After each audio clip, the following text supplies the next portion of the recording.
우리 아이들이 읽는 책 중에서 아이들이 접근하기 어려워하는 책이 있어요. 아마도 한국사 책이 아닐까 해요. 그래서 오늘은 한국사 책 읽기 전에 무슨 준비를 해야 되는지 말씀을 드리려고 합니다. 오늘 목차의 첫 번째는요, 한국사 책을 왜 읽어야 될까? 두 번째는 아이들은 그런데 왜 어려워할까? 왜 읽지 않을까? 세 번째, 어떻게 도와줘야 할까? 이렇게 말씀드려 볼게요. 자, 한국사 책을 읽어야 하는 이유, 읽으면 좋은 이유는요, 부터 고등학교까지 한국사를 계속 다루고 있기 때문에 현실적으로 사실은 어느 정도 알아야 학업에 적응을 할 수가 있어요. 그리고 두 번째 이유는 역사라는 게 과거에 살았던 사람들의 이야기잖아요. 그 사람들에 대한 이야기를 계속 읽다 보면 지금 우리가 살고 있는 지금 이 시대의 문제가 새롭게 보여요. 이 시대의 문제가 새롭게 보인다는 건 미래에 대해서도 어떤 통찰을 얻기가 좋다는 거거든요. 저는 그래서 이 두 번째 이유 때문에 사실은 한국사 책 읽기를 더 아이들에게도 어른들에게도 권해드리고 싶고요.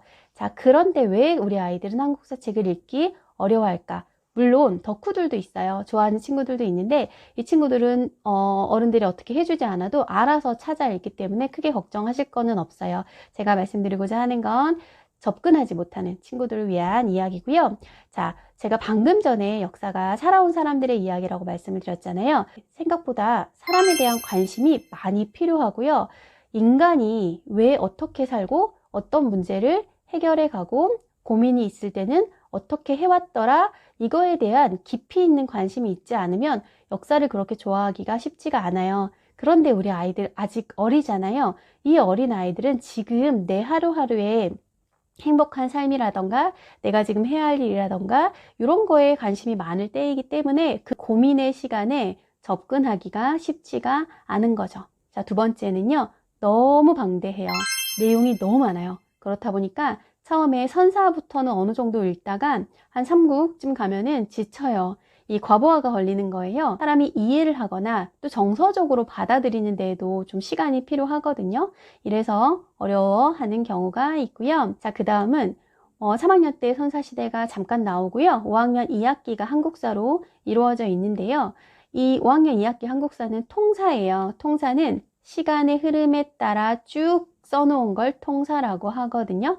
근데 통사는 시간의 흐름에 따라 큰 줄기를 쓰다 보니까 주로 누구의 입장에서 쓰냐면 정복자 또는 나라의 흥망성쇠, 국가들의 이야기, 이걸 중심으로 써나가요.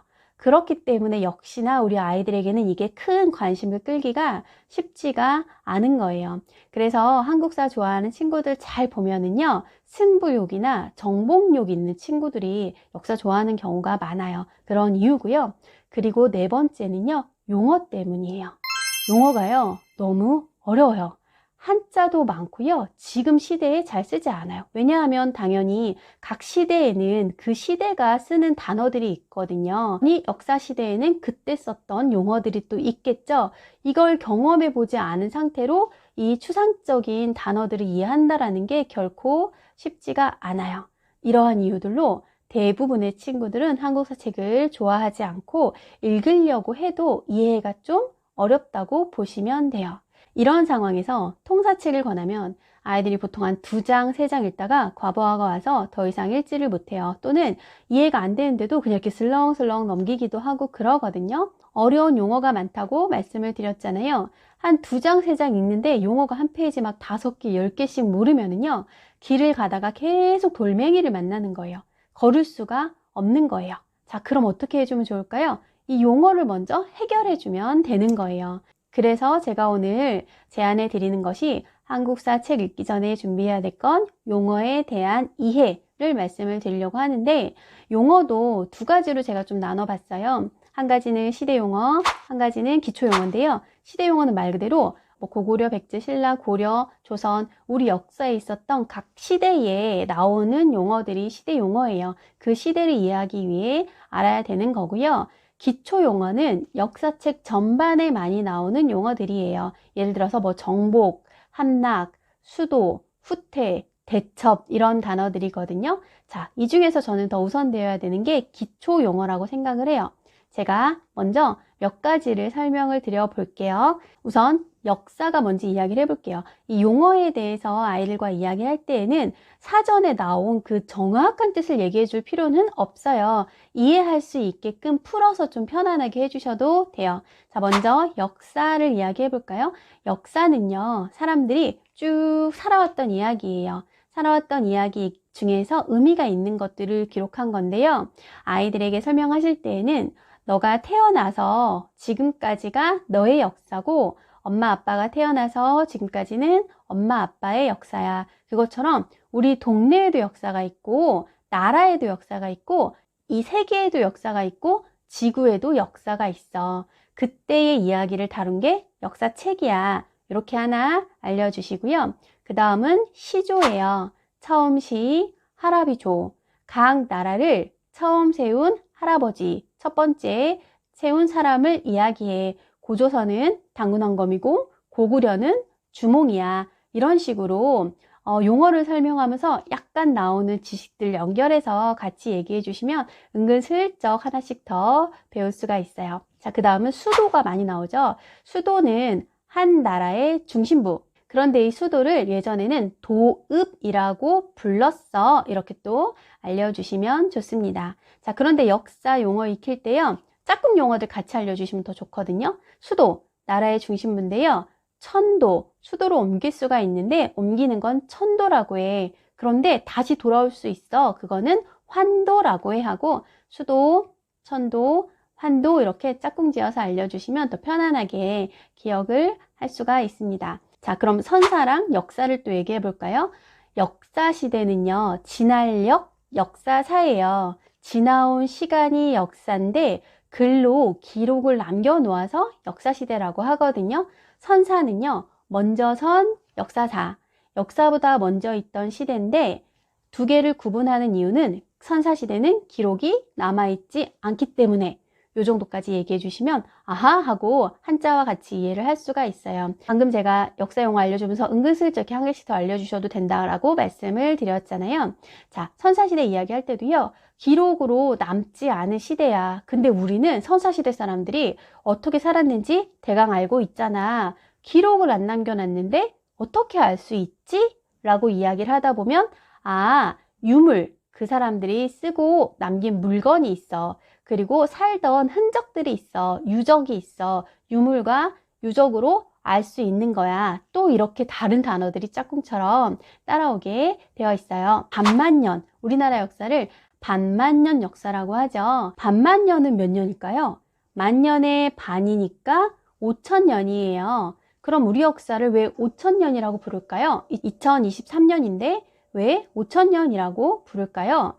기원전 2333년 이 시기를 포함해서 기원 후 1년부터 2023년 이것을 더하면 4356년이 돼요. 이게 5천년에 가깝다 그래서 5천년 그리고 만년의 반이라고 표현을 해서 반만년이라고 부르는 거야.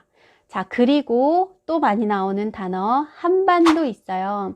제가 아이들과 한국사 책을 읽으면서 삼국시대 부분을 열심히 이야기를 하고 있었는데 어떤 친구가 그래서 도대체 한반도가 어딘데요? 라고 이야기를 하더라고요. 한반도가 계속 나왔었는데 그동안 몰랐던 거예요. 어른들이 먼저 캐치를 해서 알려줘야 돼요. 자, 한반도는요. 말 그대로 우리나라 땅을 이야기하는 건데요.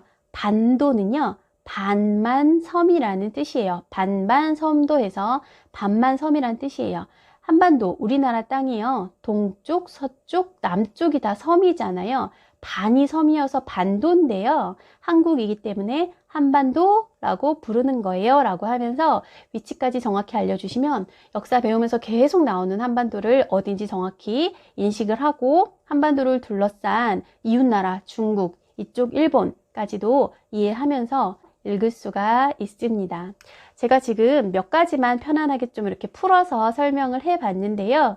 초등 한국사 책에 많이 등장하는 이 기초 용어를 제가 90개를 뽑아 놓았어요. 이걸 제가 고정 댓글에 링크를 걸어 둘게요. 다운로드 하셔서 내가 이걸 언제 다 알려주지?가 아니라 아이들과 같이 보시면서 편안하게 그냥 쉽게 아이들이 이해하기 쉽게 설명을 해주시면 되고요. 부모님이 설명해 주시다가 이거 나도 좀 어렵다 싶으면 검색을 해보신 다음에 제가 지금 이야기를 이어가듯 막 계속 대화가 이어지게 되어 있어요. 그 과정이 용어를 이해하는 과정이기도 하고 한국사를 이해하는 좀 기초가 되는 과정이기도 해요. 발달 단계상 큰 흐름을 인식해서 통사책을 읽을 수 있는 나이는 5학년 이상이라고 저희가 이야기를 해요. 그 전에는 통사책 자체가 사실은 좀 어렵거든요. 여러 가지 접근 방법들이 있는데 그 중에 제가 오늘 말씀드린 건 역사책 읽으면서 계속 나오는 기초 용어 90개 정도만 제대로 익혀보자. 이거는 흐름을 알려주는 게 아니라 하나하나의 뜻을 쉽게 풀어주는 거기 때문에 저학년부터도 충분히 하실 수가 있습니다. 집에서 꼭 해보셨으면 좋겠어요.